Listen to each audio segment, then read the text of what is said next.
Karena berdasarkan apa yang kita ajari di Alkitab, preferensinya dan pemahaman iman kita, perjalanan hidupnya tidak pernah kita menemukan ada dosa yang dilakukan oleh Yesus. Itulah yang menjadi pemahaman iman kita, Bang. Yang membedakan dia dengan manusia yang lain. Kenapa membedakan dia dengan manusia yang lain?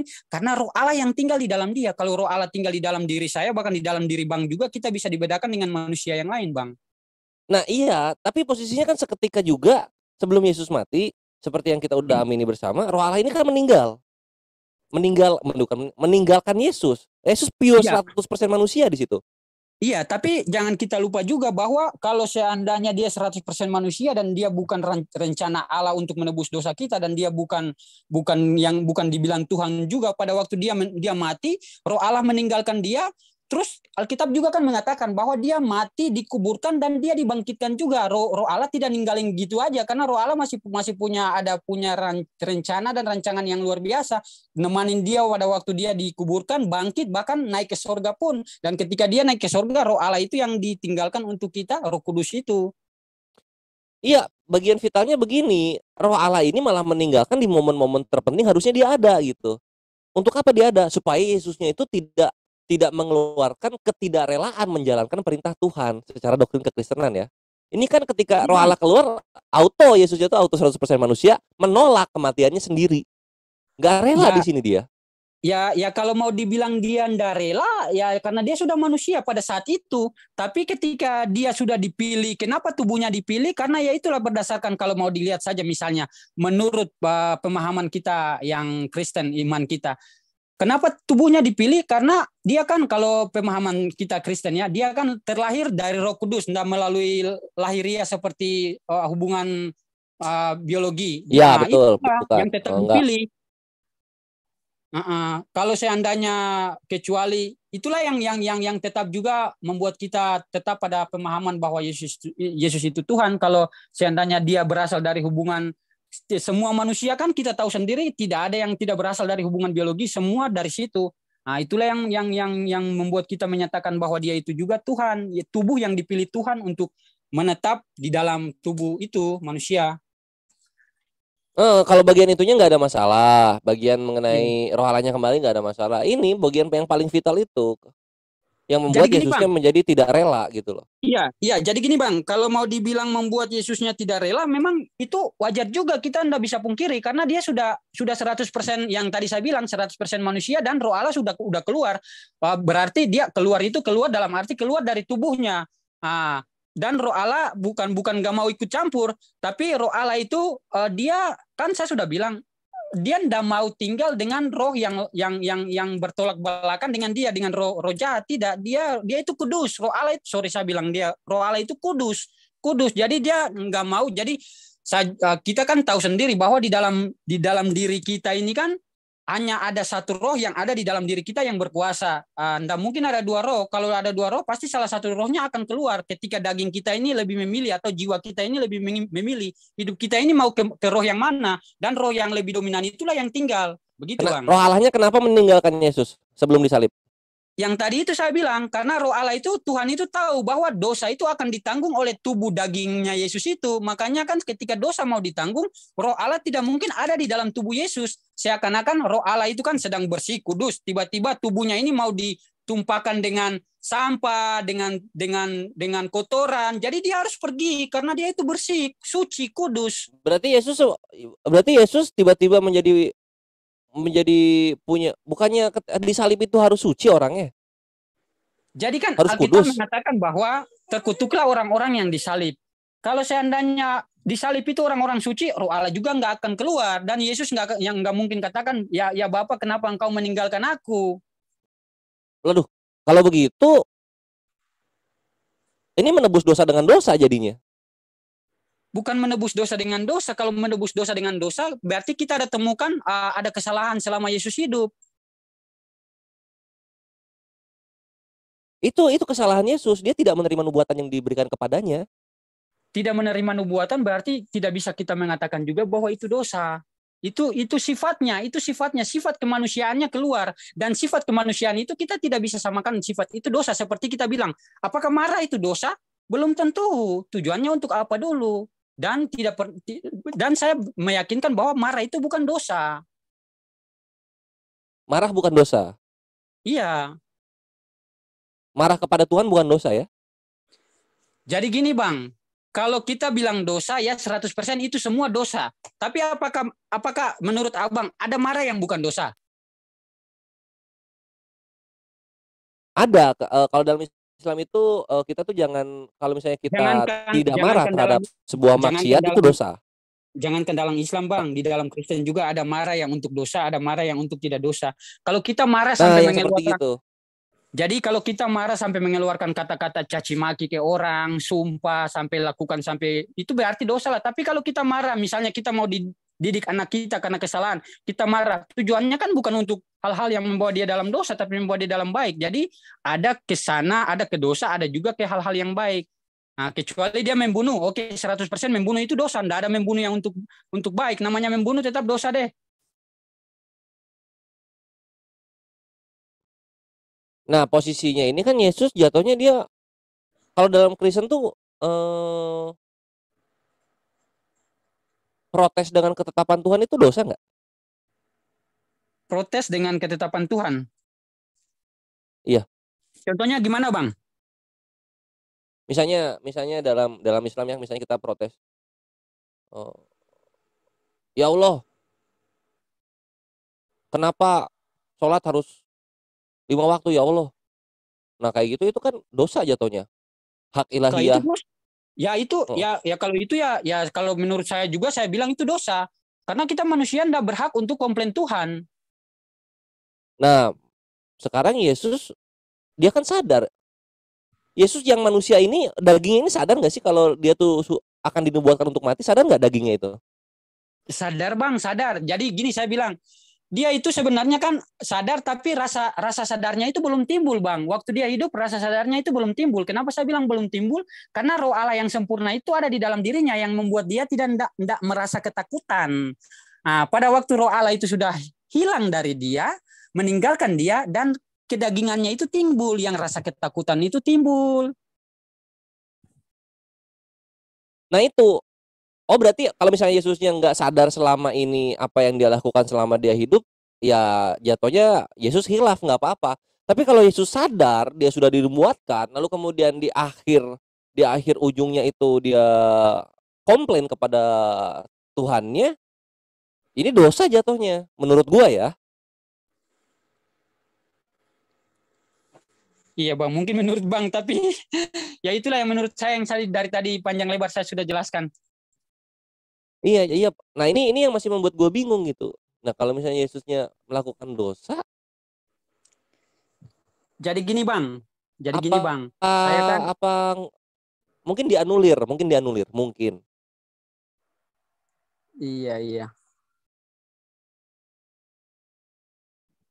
Iya di situlah kadang apa yang membuat gua itu nggak bisa ini ya, nggak bisa, aduh nggak bisa nih apa Kristen ini nggak bisa, buat gua pribadi Kristen ini vitalitas keimanannya itu nggak bisa gua benarkan gitu, karena banyak sekali untuk gua Iya, pribadi kontradiksi di dalamnya iya gitu betul betul Bang. mengenai Maksudnya kita ya itulah Alkitab, makanya saya mau bilang juga Alkitab kita itu ya kita yang misalnya Kristen saja kita kalau perlu ngajar dia kalau cuma sepintas-sepintas kayak gitu aja pasti akan membingungkan dan membuat nanti bisa saja orang-orang yang sudah karena Kristennya Kristen KTP kalau dia misalnya dia baru mulai belajar pasti dia akan bilang aduh ini kayak seperti ya gimana ya putar-putar bikin pusing kayak dongeng karena dia tidak mendalami. Tapi kalau mendalami ada keterkaitan antara satu ayat atau ada keterkaitan antara kejadian-kejadian yang masa lampau dengan kejadian-kejadian yang terjadi sekarang misalnya di zaman Yesus. Jadi seperti itu. Tapi kalau kita cuma mau belajar sepintas saja tidak akan temu-temunya, bahkan kita akan gampang didoktrin oleh ajaran-ajaran yang lain. Begitu Bang. iya posisinya gini juga posisinya, eh aturan kekristenan ini harusnya menyembah roh Allahnya saja gitu. Karena seperti yang kita amini tadi, Yesusnya ini selama hidup itu nggak sadar bahwa dia itu dituntun oleh Roh Allah. Bukan dia minta maaf ya Bang ya, bukan dia nggak sadar, tetapi kan Roh Allah itu kan roh yang berkuasa, dia lebih berkuasa. Kalau seandainya dia di dalam totalitas daging, apalagi kalau mau dibilang tubuh Yesus itu kan sempurna. Sempurna, yang saya bilang sempurna karena tanpa melalui proses biologis. Kalau dia jadi kayak gini, ketika roh Allah ada di dalam tubuh Kristus itu berarti 100% itu dikendalikan oleh Allah. Jadi dia kalau mau dibilang dia dalam, minta maaf kata kasarnya, mau dibilang mengong, mau dibilang nggak tahu, ya itu karena setiap kata yang keluar, setiap perbuatan yang dia lakukan sebenarnya itu bukan dia yang lakukan, cuma tubuhnya, gerakan tubuhnya saja yang manusia, tapi dari otaknya dikendalikan, jiwanya dikendalikan itu dari Allah. Makanya ketika dia dicobai di padang gurun pun juga dari setan, kalau yang itu, kalau kau anak Allah, jadikanlah itu semua. Itu sebenarnya yang katakan, yang lakukan itu sebenarnya bukan manusia. Manusia siapapun tidak akan bisa seperti itu. Kalau dicobai dengan mobil Fortuner atau Lamborghini pasti maulah ninggalin yang lain. Tapi ketika roh Allah yang sempurna itu ada, makanya dia kayak gitu. Makanya ketika roh Allah itu hinggap keluar dari dia pada waktu di kayu salib, makanya yang tadi Bang bilang, dia komplain. Kenapa dia komplain? Karena dia sudah 100% manusia, tidak ada roh yang kudus itu lagi yang kendalikan dia. Tetapi itu tidak membatalkan bahwa membuat dia ditinggalin begitu saja. Tetap dia ditinggal oleh roh Allah, karena itulah tubuhnya itu suci, tubuhnya itu murni, tubuhnya itu sempurna. Sempurna itu karena tubuhnya itu dia manusia tapi dia beda dengan yang lain. Jadi kekristenan itu menyembah Yesus itu bukan karena kesadaran Yesusnya, tapi menyembah itu karena kesempurnaan tubuhnya. Kita menyembah itu karena roh Allah yang ada di dalam tubuhnya, kesempurnaan roh Allah itu yang ada di dalam tubuhnya. Makanya itu yang di bulan Tritunggal itu. Roh Allah ini namanya Yesus bukan? Roh Allah bukan namanya Yesus, Bang.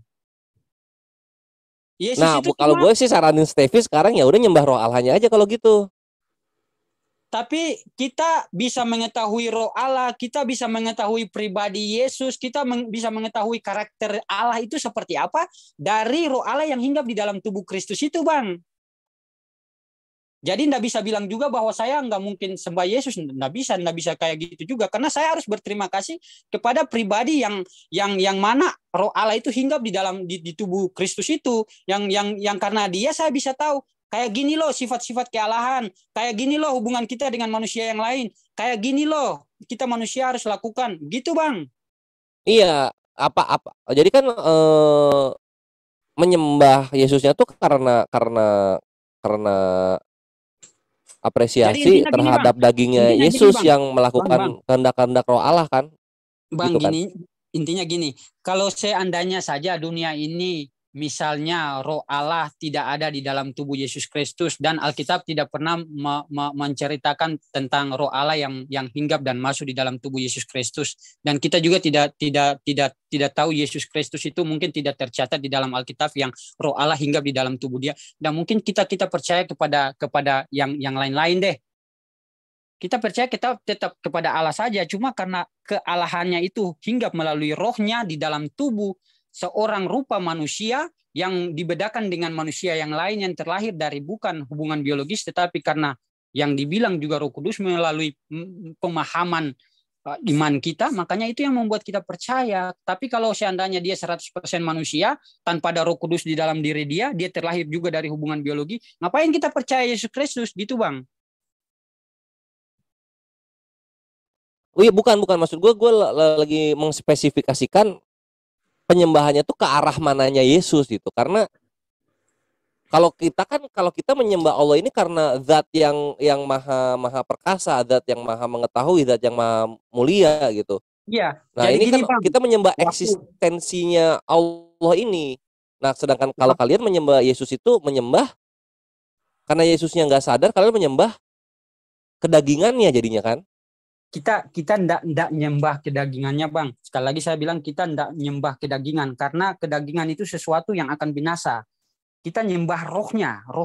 Kenapa kita nyembah rohnya? Karena ketika rohnya itu hidup di dalam yang tadi kedagingan itu, rohnya mengatakan bahwa segala sesuatu itu datangnya dari atas, dan dia memperkenalkan yang dari atas itu di dalam dirinya, di dalam tubuhnya itu. Kenapa dia memperkenalkan? Karena ada roh yang sedang mempresentasikan siapa dirinya melalui dagingnya itu. Tapi bukan dagingnya yang kita percayai, dagingnya itu akan binasa. Bahkan karena kan perbuatan dagingnya Yesus ini datangnya dari roh Allah kan, gitu kan? Iya, betul. Nah, roh Allah sama Yesus sama atau beda? Jadi begini Bang, Coba. kalau seandainya pada waktu penciptaan Yesus Kristus, kita cerita dulu ya, kalau seandainya pada waktu penciptaan Yesus Kristus tidak ada roh Allah di dalam situ, berarti saya bilang beda. Tapi karena ada roh Allah yang di dalam situ yang sempurna ya, yang kalau dibedakan dengan manusia yang lain dari sisi karakter, sifat, dan tingkah laku, beda dengan manusia yang lain, walaupun kita katakan dia 100% manusia, tetapi di dalam ajaran kita, iman kita, kita tidak pernah menemukan satupun dosa yang ada di dalam Yesus Kristus. Walaupun mungkin Bang ada dapat di mana, tapi di dalam Alkitab yang selama ini saya ajarkan tidak pernah dapat. Itulah yang membuat kita, kalau pertanyaan seperti tadi, saya bisa katakan bahwa Yesus dan Allah itu sama, karena ada roh Allah itu di dalam diri dia. Kalau tidak ada roh Allah, ngapain saya bilang Yesus dan Allah itu sama? Karena Di dalam ada dirinya roh. Yesus ada roh Allah. Iya. Oke. Sekarang pertanyaannya, di umur berapa Yesus sadar dalam dirinya ada roh Allah? Kalau pertanyaan itu saya jadi begini, Bang. Kan pertama tidak ada tertulis di dalam Alkitab ya. Jadi saya mencoba berasumsi saja. Jadi dari mulai Yesus lahir lagi itu Yesus sudah tahu bahwa roh Allah itu sudah ada di dalam diri dia. Karena Alkitab mengatakan bahwa Yesus itu terlahir daripada Roh Kudus. Jadi roh Allah itu sudah lahir pada waktu dia ada di dunia. Dan ketika dia sadar kapan roh Allah itu meninggalkan dia, pada waktu dia disalibkan itu, dan dia menjadi betul-betul 100% manusia. Makanya itu membuktikan dia komplain kepada Allah. Kenapa kamu tinggalkan aku? Selama ini saya dengan kamu kok. Tetapi pada waktu dia hidup, dia diludahi, dihina, bahkan semua tetap dia tidak komplain semua, tetapi dia melakukan, mengekspresikan seperti Allah, yang kealahan yang ada di dalam dirinya. Karena roh Allah masih tetap stay di dalam dirinya gitu, Bang. Jadi sebentar ini aku melihat ada dua jawaban dari penjelasan. Pertama, Yesus sadar itu semenjak dia lahir. Yang kedua, Yesus baru sadar ada roh Allah itu ketika dia ditinggalkan di kayu salib. Yang mana ini? Gimana Bang? Jadi yang mana? Yesus mulai sadar dia punya roh Allah itu semenjak dia lahir, atau di umur 0 berarti, atau di umur 33 ketika roh Allahnya meninggalkan Yesus? Jadi Bang, gini kan, seorang bayi itu kan dia nggak mungkin pada waktu dia kecil dia belum tahu ini kakaknya, ini kan belum ada punya rasa pemikiran yang ingatan yang baik lah mau dibilang. Jadi kalau tanya roh Allah ada dari umur 0, Yesus sudah tahu atau belum kan udah masuk akal juga sih, tidak sesuai logika. Jadi ketika dia besar, dia sudah mulai misalnya melakukan hal-hal yang di dunia, dia sudah paham itu, dia sudah. Dan saya mau bilang juga sebenarnya itu, mau bilang tahu dengan tidaknya itu sebenarnya dia itu mau dibilang gimana ya bahasanya, roh Allah itu jadi selama hinggap di dalam dirinya, apa yang dia buat itu ya itu dari Allah. Dia sendiri pun tidak tahu bahwa dirinya ini seperti, jadi hal-hal yang dia buat selama di dunia itu ya mau dibilang sempurna karena yang ada di dalam stay di dalam dirinya itu roh Allah. Ketika roh Allah itu sudah keluar dari tubuhnya pada waktu dia di kayu salib, baru dia mulai nyadar bahwa memang aku, ya ini kemanusiaanku. Nah, dia mulai merasa ketakutan, roh Allah itu sudah keluar. Gitu. Oke. Manusianya mulai timbul. Oh, maksudnya Stevie itu pas dia disalib, dia baru sadar dia itu manusia.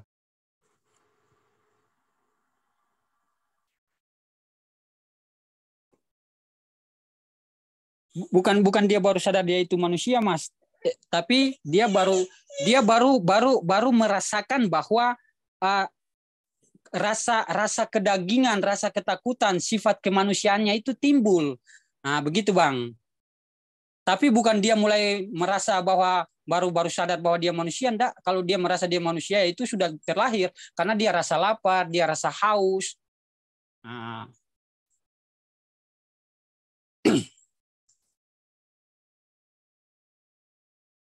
Jadi ketika penyaliban itu dia baru sadar antara dua ini. Pas roh Allah meninggalkan dia baru sadar dalam dirinya ada roh Allah, atau dia baru sadar dirinya manusia? Yang mana? Jadi gini Bang, bukan dia baru sadar bahwa dirinya manusia, tetapi dia baru merasakan bahwa, jadi gini, tubuh kita ini ketika kalau mau dibilang roh Allah ada di dalam diri kita, apapun yang akan terjadi, kita merasa bahwa kita dalam perlindungan, kita dalam penjagaan. Tetapi ketika roh yang hebat itu keluar, pasti ada rasa ketakutan. Nah, itu dia baru merasakan ketakutan di saat itu. Kedagingannya baru timbul di saat itu. Bukan dia masuk baru merasakan bahwa dia menjadi manusia pada saat itu. Bukan, bukan.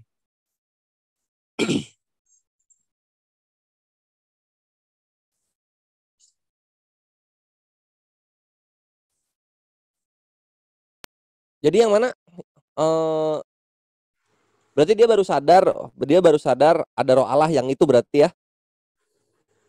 Dia baru bukan baru sadar, dia merasakan roh Allah yang sudah keluar dari tubuhnya sehingga membuat dia mempunyai sifat kedagingan yang sebagai manusia seperti rasa takut itu timbul. Nah, karena selama dia ada di dunia, ketika roh Allah itu ada di dalam tubuhnya, di dalam dirinya, dia tidak pernah merasakan apa itu sih rasa takut atau khawatir yang berlebihan begitu, Bang. Oke, menarik. Jadi, aduh, bentar, koneksi unstabil.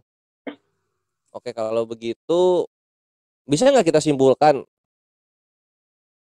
Yesus ini kira-kira dia sempat mengatakan, ternyata saya ini Tuhan. Itu ketika dia akan selesai belajar di sinagoge. Bisa nggak dibilang begitu?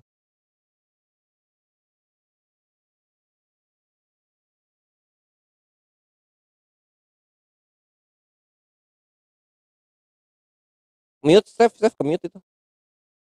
Oh, tuh, udah. Iya, sorry Bang. Tadi aku coba untuk kasih hilang mute-nya tapi udah diizinkan.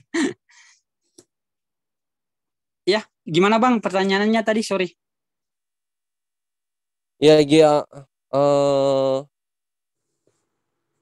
jadi gimana? Bisa nggak kalau misalnya gue simpulkan Yesus ini sadar bilang gini, oh ternyata saya ini Tuhan ya. Itu setelah dia belajar di sinagoge, selesai belajar di sinagoge. Nggak dibenarkan begitu Bang, karena ketika roh Allah itu sudah di dalam diri dia nggak ada punya pola pemikiran seperti begitu, karena pola pikir seperti gitu hanya manusia. Roh Allah itu kudus, dia Tuhan, ngapain? Jadi pikiran manusia itu tidak mempengaruhi roh Allah yang di dalam situ. Jiwa kita nggak bisa mempengaruhi roh yang luar biasa itu, karena roh yang di dalam itu dia mempengaruhi jiwa yang dia ciptakan sendiri. Nggak mungkin jiwa yang dia ciptakan itu kendalikan dia sehingga mengatakan bahwa oh berarti saya ini Tuhan. Nggak begitu Bang, karena ada roh yang hebat itu. Jadi seakan-akan kita dipengaruhi habis. Pas keluar baru kita nyadar, oh ternyata aku ini manusia ya yang rasa takut, yang kalau ditinggalin takut mati begitu. Gitu Bang. Oh ya iya, berarti ini jawaban yang benar itu. Ketika roh Allah meninggalkan dia, Yesusnya baru nyadar kalau dirinya ini manusia. Bisa dibilang gitu juga, tapi kalau seandainya dia baru nyadar, tapi kan kita nggak bisa bilang bahwa jadi kalau kayak gitu kita bilang bahwa berarti kita bisa bilang bahwa ketika roh Allah ada di dalam tubuh dia pada waktu dia belum disalibkan, dia bukan manusia. Berarti kita juga bisa katakan seperti begitu. Dia baru kaget bahwa dia ini manusia ketika dia disalibkan. Kan nggak kayak gitu juga. Iya, karena posisinya ada dua di sini. Kesadaran bahwa dia Tuhan, kesadaran bahwa dia manusia gitu loh. Karena kan seperti yang berangkat doktrin, lu mau mengimani nggak sih 100% manusia 100% Tuhan? Ya mengimani Bang. Nah itu kan berarti berangkat dari Yesus dong. Iya. Nah berangkat dari pernyataan Yesus bahwa memang dirinya Tuhan, memang dirinya manusia. Nah selama ini kan memang tidak tertulis begitu. Kita cari yang implisitnya di mana gitu, yang paling mengena. Jadi Bang gini, yang tadi saya bilang lagi, dia itu maksudnya hanya seorang hamba yang dipilih Allah untuk itulah memperkenalkan kepada dunia bahwa saya tuh gini loh, saya tuh Allah mau kayak gini loh, karena tidak cukup, sorry kalau saya berasumsi, karena tidak cukup dengan hukum Taurat, karena tidak cukup dengan pengajaran-pengajaran Musa, karena tidak cukup dengan pengajaran-pengajaran Abraham, makanya saya harus turun ke dunia untuk menunjukkan bahwa saya maunya kayak gini loh, begitu. Nah, saya tuh mau semuanya kayak begini, begitu. Jadi mau dibilang apa yang dia tunjukkan itu, Alkitab mengatakan tidak ada yang kita temukan bahwa ada kesalahan di dalam dirinya. Kalau manusia ada salah, ngapain kita sembah manusia? Kalau Yesus Kristus saya temui satu kata saja di dalam Alkitab ada lakukan salah, ngapain saya sembah dia? Tapi ada roh yang sempurna itu yang menunjukkan bahwa dia itu Allah. Tapi bukan berarti kita mengatakan bahwa foto Yesus Kristus, gambar Yesus Kristus itu adalah foto Tuhan. Bukan. Tuhan itu tidak bisa digambarkan oleh siapapun. Dia itu kudus.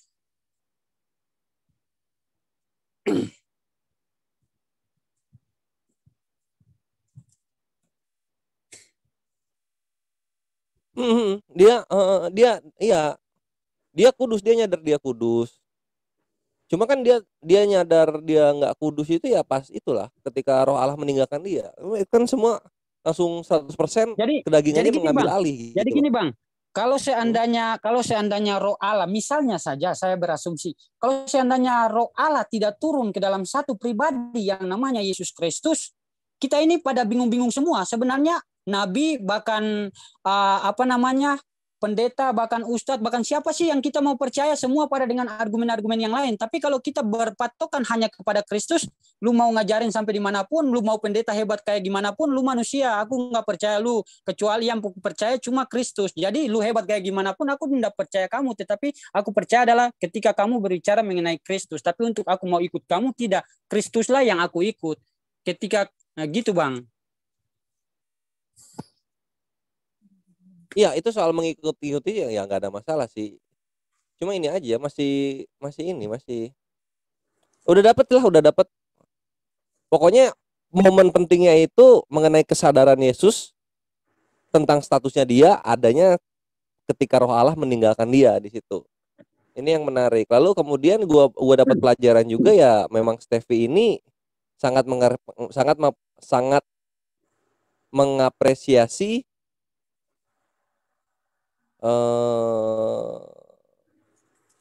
apa saja yang dilakukan oleh kedagingan Yesus. Ya itulah ketika yang Roh Allah menggerakkannya. Iya betul ya? Bang, iya. Nah itu. Nah kalau gue bilang sih kalau misalnya mengapresiasi jangan sampai mengibadahi aja, Steph. Karena begini Bang. Kadang orang bilang, kok Allah lapar sih? Kok Allah haus sih? Kok Allah kadang katanya ada cemburu atau kadang itu macam-macam deh. Kan gini, kan dia kan manusia, dia manusia. Jadi dia menunjukkan bahwa manusia kayak gini loh, kayak gini, wajar. Tapi untuk kan itu kan hal-hal yang wajar, bukan berarti kita katakan bahwa itu dosa. Nah, kecuali ada terdapat dosa di dalamnya, berarti dia tidak sempurna, dia bukan Allah, dia bukan roh Allah yang ada di dalam dirinya. Itu berarti yang lain, dia tidak layak untuk kita puji dan kita sembah. Itu Bang.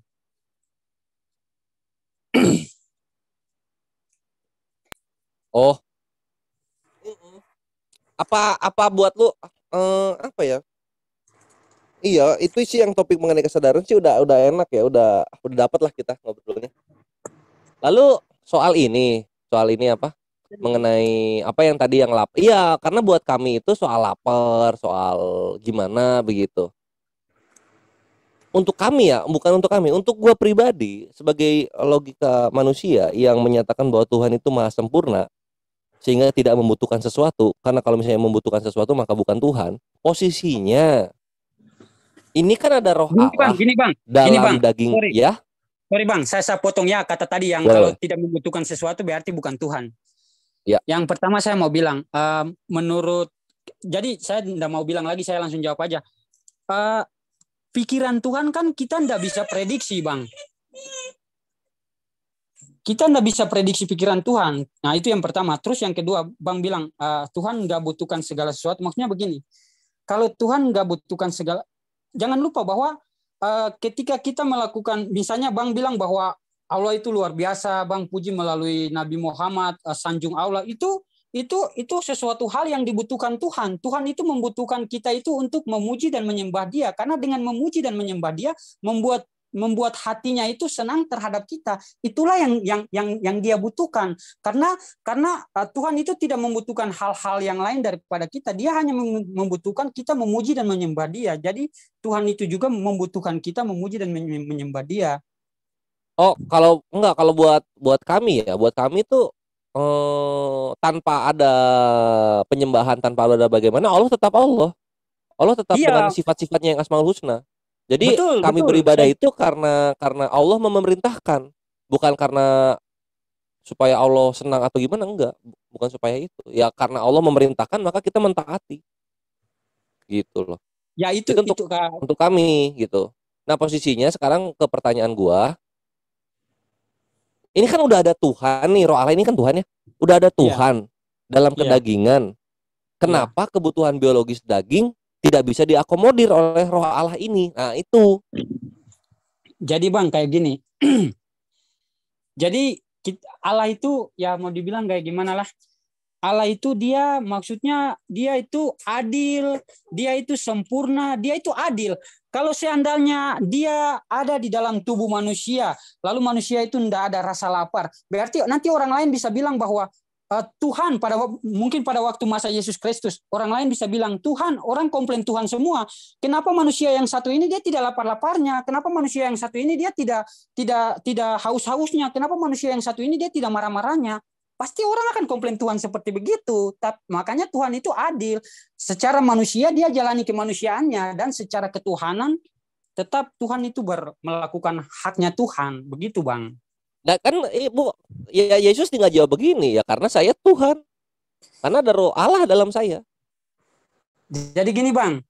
Dari segala apa yang diaplikasikan Tuhan, aplikasikan Yesus di dunia, tanpa berbicara pun dia Tuhan, orang udah bisa tahu bahwa dia itu Tuhan, karena tidak pernah salah satu pun dosa yang kita temui di dalamnya. Itulah yang membuat kita Kristen percaya bahwa dia itu Tuhan. Nah, ya, maka dari itu nggak akan muncul itu pertanyaan mengenai kenapa manusia yang ini kok nggak lapar, kenapa manusia ini lapar, karena tahu manusia yang ini itu ya Yesus itu kan Tuhan gitu. Mereka nggak akan komplain ke sana. Itulah kenapa buat gue pribadi, ya kalau misalnya memang udah ada Tuhan dalam dirinya, buatlah eh, buatlah sesuatu kekurangan dari manusia ini ditutupi. Apa sih kekurangan manusia? Manusia itu selain moralitas, mereka tuh butuh sesuatu gitu. Apa itu butuh sesuatu? Ya misalnya kebutuhan biologis, makan, minum, sandang, papan, pangan. Yesus kan itu. Dia masih membutuhkan itu. Kenapa tidak di cover gitu oleh Tuhannya? Nah, di sini gue pribadi jadinya menyimpulkan, ya bukan bukan tidak di cover sih, ya memang dia pure manusia gitu. Itu buat gue. Ya, ya, ya begitu juga Bang. Makanya saya juga kan tidak bisa memaksakan karena pemahaman imannya kan kayak gitu. Jadi saya cuma menjelaskan sesuai dengan apa yang saya imani dan saya juga tidak bisa gimana bahasanya ya, memaksakan kehendaknya Bang juga untuk pemahaman saya itu harus diterima Enggak, semua. gue nggak memaksakan ini. Makanya gue udah selalu bilang buat gue pribadi. Karena Iya, posisinya iya, gini ya. Nah ini sekarang yang buat lu, Steph. Ini yang buat lu sekarang. Kalau iya. lu mau memutuskan apa yang indoktrinasi yang menjadi keimanan lu dengan apa yang tertulis, insya Allah sejalan. Dari perjanjian lama sampai perjanjian baru itu sejalan. Baca aja yang Maksudnya tertulis, jangan memberikan makna-makna di belakangnya gitu. ya, ya makanya Bang yang dari tadi ini saya jelaskan yang tertulis semua. Cuma karena kalau ada yang hal-hal yang lain seperti tadi Bang tanya yang saya harus berasumsi, makanya saya berasumsi. Oh gitu ya. Sebenarnya Iya. pertanyaan gue ini akan terjawab dengan sendiri kalau misalnya tertulis, misalnya apa ya, ketika Yesus nyadar dirinya Tuhan, nggak tertulis ya, ada Gimana? nggak berarti Yesus ya memang memang tidak menyadari dan tidak ingin, secara perkataan Yesus ya, tidak Iya. ingin tidak ingin menyetarakan diri dengan Tuhan gitu. Nah, bahkan ketika Yahudi salah persepsi tentang dirinya, wah kamu menyamakan diri dengan Tuhan, Yesus kan di sana memberikan komentar batahan. Bukankah yang menyampaikan firman juga disebut Allah? Itu di Yohanes 10 nomor 34. Yesus memberikan bantahan itu, bukan menyetarakan, tapi memang pekerjaan ini, maka yang seperti ini disebut Allah juga gitu, atau disebut Elohim, sebagaimana Iya Musa gitu disebut Bang. Elohim, sebagaimana Jadi Mazmur 82 gitu loh. jadi gini Bang, ada di dalam pada waktu Yohanes membaptis Yesus Kristus. Terus ada suara yang datangnya dari sorga bahwa inilah anakku yang kukasihi, kepadanya aku berkenan. Kalau seandainya yang bisa bilang ke saya saja deh, maksudnya itu bukan suara itu, dan dia bisa tunjukkan secara secara nyata bahwa itu bukan suara Allah, itu suara siapa, dan kita akan menyelidiki secara terperinci sama-sama. Saya bisa ya kedepannya nanti seperti apa lagi kepercayaan saya itu. Oh gitu. Oh ya, siap-siap kalau begitu. Iyalah, thank you Step untuk ini ya, pemahaman-pemahaman pembelajaran baru sama gua Bang, dialog. Gua sebelumnya gua minta maaf mencukup. ya untuk semua yang di dalam forum kalau kata-kata saya sebagai manusia penuh dengan kelemahan tadi. Maaf. Iya, nggak apa-apa, dimaklumi kok. Cara dialog lu sekarang yang santun, insya Allah itu udah membayar emosi Ivani Villa Iya, yang ada saya di chat Zoom terutama. saya direkomendasi dari Bang Hendy. Hendy. Iya, Oh, Hendy. Oh, oke oke oke. temennya Handi. Iya, saya temannya Bang Handi. Cuma dari kemarin disuruh masuk cuma sibuk-sibuk kerja juga jadi aduh belum ada waktu makanya baru respon ini. Handi, bentar dulu. Handi mana nih? Handi Selebes maksudnya. Handi Selebes ya. Oh, gua kira Handi yang nabrak-nabrak kristal. Ya, sip-sip Step. Selamat Iya. lanjut dialog Step. Oke, Bang Atau Faris, sama yang makasih. lainnya. Salam untuk semua. Siap, Iya, iya. hormat. Ya.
Assalamualaikum warahmatullahi wabarakatuh.